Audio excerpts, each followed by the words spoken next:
In the Baba Amr neighborhood of Homs, anti-Assad fighters took me into a house where their men were engaged in a shootout with snipers from the Syrian military. These men say they are all defectors from Assad forces.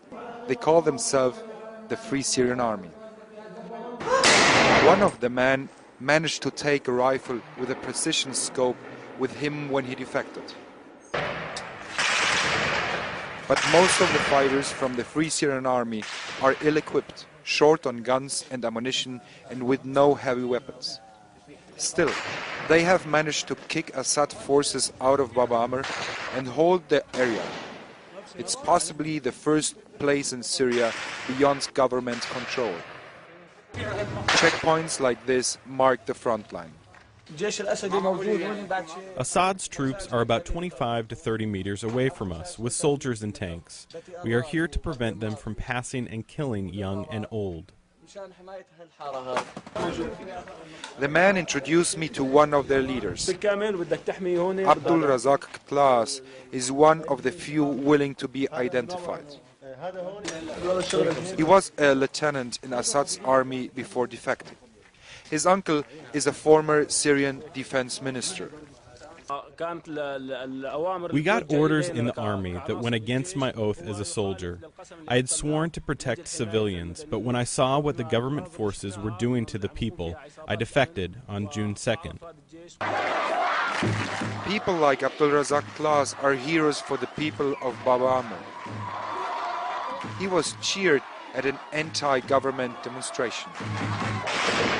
But Baba Amr is surrounded by the Syrian military and constantly shelled by tanks and artillery. At a meeting in a safe house, Abdul Razak طلاس insists that even though Assad has not used his air force against the uprising, only a no-fly zone imposed by the international community could help the rebels win. We are in contact with soldiers who are in the army. They tell us that a no-fly zone is essential to prevent them from getting bombed if they defect. For now, the men of the Free Syrian Army are fighting a guerrilla war against an overpowering foe. They smuggle fighters in and out of the neighborhood they control, evading government checkpoints.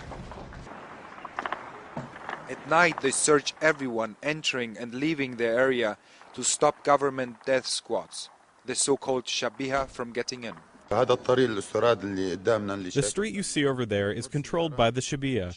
They are known to kidnap our women and children. We try to prevent this. When strangers come here, we stop and search them. The people of this part of Homs are not afraid to take to the streets.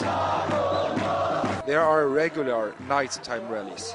But after months of casualties, they have long lost their faith in non-violent protests. In Baba Amr, many believe that real change in Syria will only come from the barrel of a gun.